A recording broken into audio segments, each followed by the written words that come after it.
Hello, grade 6. In lesson 2 in module 6, actually, we are going to talk about using reasoning to convert within measurement to systems. If you remember, we talked once that we have actually two kinds of systems for measurements. We are talking about the American system, which is the customary measurements, which is using customary measurements, and we have the metric system, which is actually using the system that we use units from it in our measurements here in Middle East, which is actually like meter, kilometer, centimeter, millimeter for length, kilogram, milligram, and gram for, for mass, and liter and milliliter for capacity. Now, the American system or the customary measurements, they are using actually for length, inches and yards and miles and feet. For weight, they are using ounces and pound. And for, capacity, they are using fluid ounces and cup and gallon, etc. Now, what we will do in this lesson, we will use the conversion factor, which, if you remember, we talked about it, in lesson 1 and in the last semester in module 5, we will use the conversion factor to convert between the two measurement systems, okay? Now, we will use, to use the conversion factor, we should use what we call it the equivalent ratios, which we talked about it in the first lesson in this module. The equivalent ratios are actually two ratios that are equivalent to each other, and one of the ratios is a multiple or a factor of the other ratios. How can I get two equivalent ratios? By multiplying or dividing the numerator and the denominator with the same number. Okay. Now, how to convert between measurement, between the systems. Actually, to convert between the systems, I need to use the conversion factor. The conversion factor is actually what you have here. Conversion factor during the same system or through the same system is like that 1 kilometer is 1,000 meter. It's like 1 gram is 1,000 milligram, or 1 kilogram is 1,000 gram. This is actually a conversion factor. It helps me to convert between grams to kilograms, or between liter to milliliter, or etc. And it helps me again to convert between the American units to the metric, or to the Middle East units, actually, and the Europe units. And but in this lesson, we will focus on converting between units in the same system. Okay, in the same system. This conversion factor, I want you to look at it, okay, and to remember it, memorize it, and we will use it in the, in conversion between two different units, okay?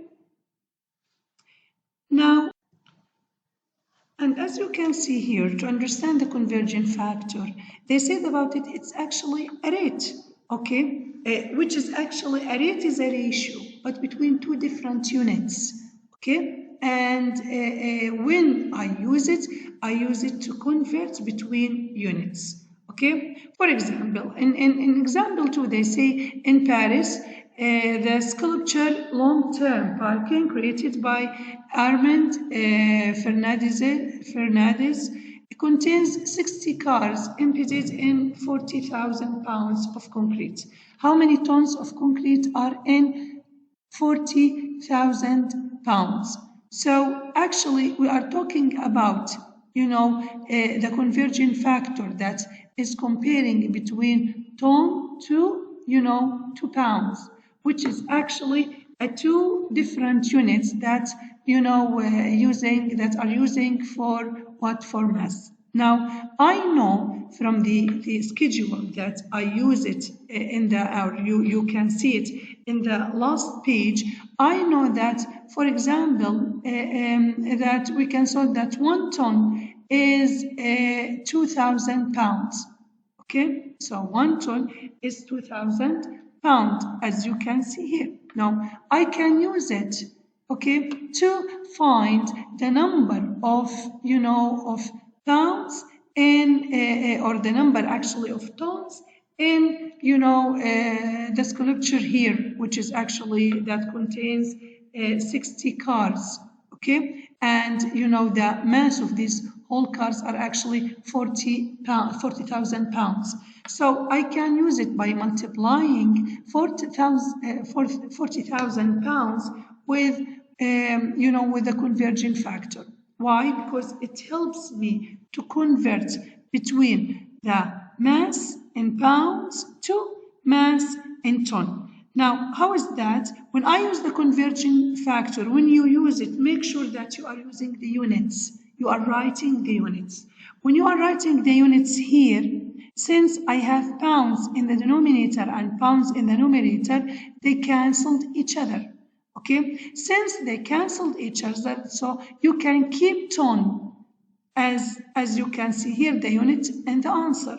Now, so what you will, how can you, decide which convergent factor you will use? All you have to do is to focus which unit that you want to use it as an answer, or you want to find it in the answer.